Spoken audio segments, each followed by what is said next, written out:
Hi guys, இன்றைக்கி நம்ம என்ன பார்க்க போகிறோன்னு பார்த்தீங்கன்னா திருக்க மீன் 65 எப்படி செய்யணும் அப்படின்றது தான் நான் இன்றைக்கி காட்ட போகிறேன். தேவையான பொருட்கள் ஆனியன், இஞ்சி, பூண்டு, சீரகம் கொஞ்சம் மிக்சியில் அரைச்சி வச்சுக்கோங்க. அதுக்கப்புறம் பார்த்திங்கன்னா மிளகுத்தூள், மிளகாத்தூள், கரம் மசாலா தூள், எண்ணெய் கொஞ்சம் ஆட் பண்ணி நல்லா மிக்ஸ் பண்ணிக்கோங்க.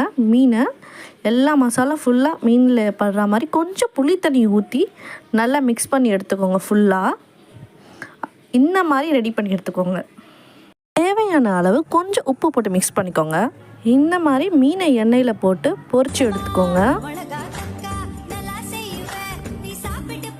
ஒரு சைட் ப்ரௌன் ஆனதுக்கப்புறம் திருப்பி போட்டுக்கோங்க. இப்போ சுவையான திருக்க மீன் 65 ரெடி ஆச்சு. நம்ம சேனலை யாரெல்லாம் புதுசாக பார்க்குறீங்களோ அவங்களாம் சப்ஸ்கிரைப் பண்ணிக்கோங்க.